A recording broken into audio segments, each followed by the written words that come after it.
ਜਦੋਂ ਇਹ ਪੈਦਾ ਹੋਏ ਤੇ ਬੱਚੇ ਮੇਰੇ ਜੋ ਪੈਦਾ ਹੋਏ ਤਾਂ ਮੈਂ ਕਿਹਾ ਮੇਰੀ ਜ਼ਿੰਦਗੀ ਸੌਰ ਜਾਏਗੀ। ਮੇਰੇ ਕੋਲ ਤਾਂ ਹੁਣ ਇੰਨੀਆਂ ਬਾਹਾਂ ਨੇ, ਇੰਨੇ ਮੇਰੀ ਔਲਾਦ ਹੈ, ਮੈਨੂੰ ਤਾਂ ਕਈ ਤਲੀਆਂ ਤੇ ਚੁੱਕੀ ਫਿਰਨਗੇ ਤੇ ਮੇਰੀ ਬਹੁਤ ਕਦਰ ਕਰਨਗੇ, ਬਹੁਤ ਮੇਰੀ ਇੱਜ਼ਤ ਕਰਨਗੇ। ਮੈਂ ਤਾਂ ਇਹਨਾਂ ਵਿੱਚ ਬੈਠੀ ਨਜ਼ਰ ਵੀ ਨਹੀਂ ਆਵਾਂਗੀ। बस अच्छे होए बच्चे ने। कभी हुण कोई ऐसा वक्त भी आंदा है कि खाण नूं कुछ नहीं हुंदा, कभी खाली पेट सो गए हो? जी बड़े वक्त ऐसे देखे ने।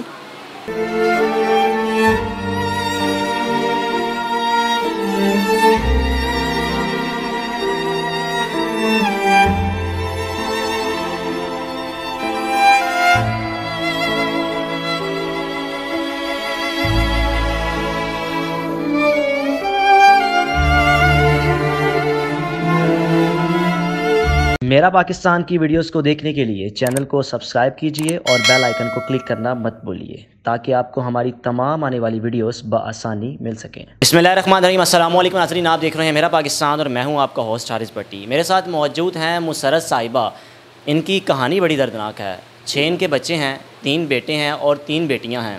2 बेटे इनके जो कि नशा करते हैं और एक बेटा जो कि अपना काम कर रहा है, लेकिन मजाल है कि अपनी माँ को वो संभाल सकें, माँ को वो रख सके। माँ दर दर की ठोकरें खाती हैं और अभी भी अपने बच्चों के पास नहीं रह रही बल्कि अपनी एक बेटी के पास रह रही हैं। और अगर आप इनके घर के हालात देखें तो इनके पास खाने पीने के लिए कोई वसाइल नहीं है, कुछ भी नहीं है इनके पास, और रेंट पे रहती हैं। और माँ जी ख़ुद भी बीमार रहती हैं और यहाँ तक कि दवाइयों के पैसे भी इनके पास नहीं होते।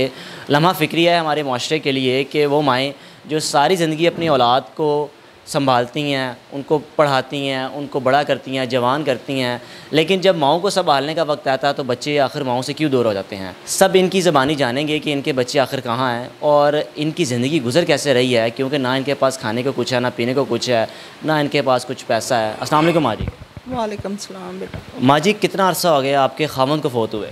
मेरे खामन को काफ़ी अरसा हो गया। माँ जी बच्चे कितने तुहाडे? मेरे बच्चे 6 बच्चे ने। तो बच्चे वगैरह काम की करते हैं, कुछ काम वगैरह नहीं करते? नहीं, कोई नहीं काम करते। 2 बेटे बहुत मतलब नशा करते ने, अपने अपनी ज़िंदगी जी रहे ने। ते एक बेटा मेरा बड़ा बेटा जड़ा वो मतलब शादीशुदा दियां 2 बेटियां ने। फिर वक्त जिथे भी नौकरी वास्ते अप्लाई करता है वो कह देंगे ने थोड़ी उम्र वड्डी है, नौकरी कोई नहीं मिल रही। अरसा कितना हो गया बच्चों नूं छड्डे हुए? बच्चे मिलते क्यों नहीं, वजह की है, कितना अरसा हो गया? बस घरां दे 200 मामला तो लड़ाइयाँ झगड़े, गुरबत दियां लड़ाइयां ने बेटा, भुख दियां लड़ाइयां ने। तुसीं हुण भी देख सकदे साडे घर बैठण नूं कोई जगह नहीं, कोई माँ जी साडे कोल। बेशक गुरबत जो भी है, आखिर बच्चों तो तुसीं बच्चों नूं जवान तो कीता ना, तुसीं बच्चों नूं तुसीं संभालिया, जवान कीता, शादियां भी कीतियां, ते बच्चों को तुहाडे रखण जगह नहीं हैगी। बस बेटा अपनी अपनी सारी जिंदगी जी रहे ने, मावां नूं कौन पुछदा ही, फिर कोई नहीं पुछदा।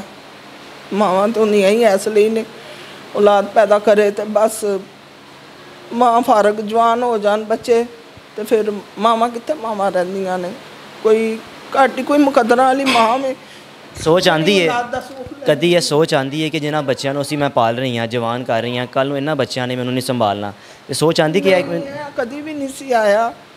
जो यह पैदा होए तो बच्चे मेरे जो पैदा होए तो मैं कहा मेरी ज़िंदगी सौर जाएगी।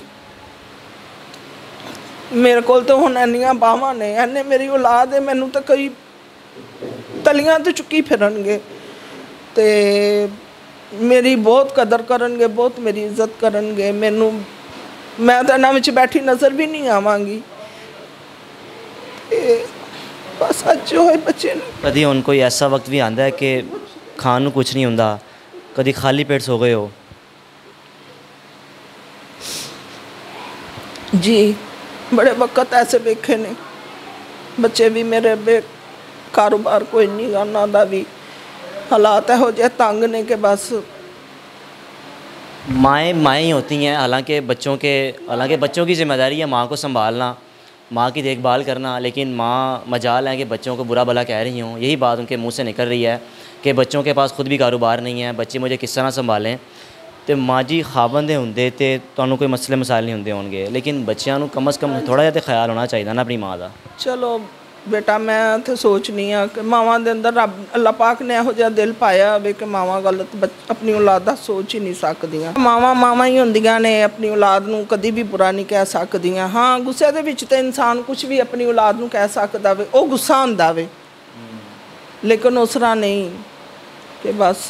हाँ जी, बुढ़ापे च हैगे हो ते दवाइयां वगैरह सारे मामलात किस तरह पूरे होंदे ने? बस बेटा मेरे मियाँ दी पेंशन आंदी 9,000 रुपया, ਉਹ ਹਸਪਤਾਲਾਂ 'ਚ ਹੀ ਲੱਗ ਜਾਂਦੀ ਹੈ।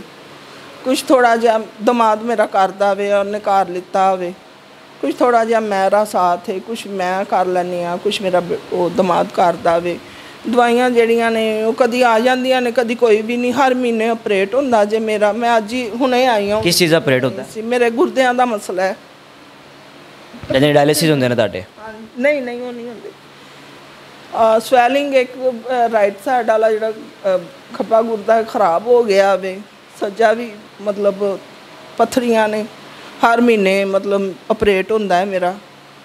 ਤੇ ਮੈਂ ਹੁਣ ਵੀ ਹਸਪੀਟਲੋਂ ਹੀ ਆਈ ਸਾਂ, ਅਲਟਰਾਸਾਊਂਡ ਕਰਵਾਈ ਹੈ, ਐਕਸਰਾ ਕਰਵਾਉਣਾ ਹੈ, ਸੁਬਾਹ ਜਾਣਾ ਹੈ।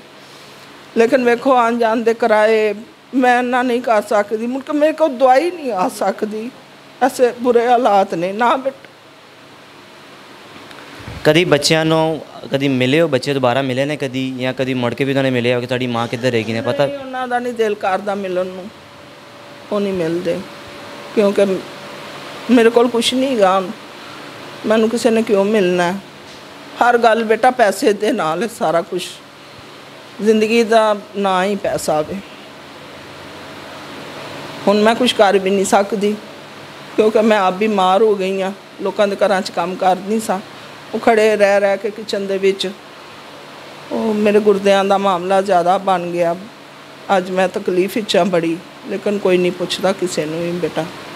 बिल्कुल जी, मुसर्रत साहिबा की आपने गुफ्तगू सुनी और हालात कुछ यूँ हैं कि बच्चों ने भी छोड़ दिया हुआ है और अब बेटी के पास रह रही हैं, लेकिन जो बेटी के जो उनके हस्बैंड हैं वो भी उनका इतना कारोबार नहीं है, बहुत कम वसाइल हैं और 9,000 इनकी पेंशन है। तो उनका कहना है कि हर माह मैं जाती हूँ हॉस्पिटल, डायलिसिस होते हैं, इनके गुर्दों का मसला है, बहुत मुश्किल से इनका गुजारा हो रहा है। और लम्हा फ़िक्रिया भी उन बच्चों के लिए है कि जिन बच्चों को इस माँ ने संभाला, पाला, पोसा, बड़ा किया, जवान किया, वही बच्चे आज इनका दस्ते बाजू नहीं है। जितना हो सके अपने वालिदैन का सहारा बने, क्योंकि यही लोग होते हैं जो आपकी कामयाबी की असल वजह होते हैं। और नंबर माँ जी का स्क्रीन पर चल रहा है, अगर कोई इनकी मदद करना चाहे, क्योंकि ऐसे लोगों की मदद करनी चाहिए, ये ज़रूरतमंद हैं। और 9,000 में बड़ी मुश्किल से गुजारा होता है, क्योंकि हर माह के हॉस्पिटल जाएं तो 9,000 इनके लिए कुछ भी नहीं है। गुजारिश यही है कि इस नंबर पर रब्ता करके इस माँ जी की जितनी हो सके इन माँ जी की मदद करें ताकि इनके घर के मामलात हैं बेहतर हो सके। देखते रहिए मेरा पाकिस्तान। अल्लाह हाफ़िज़।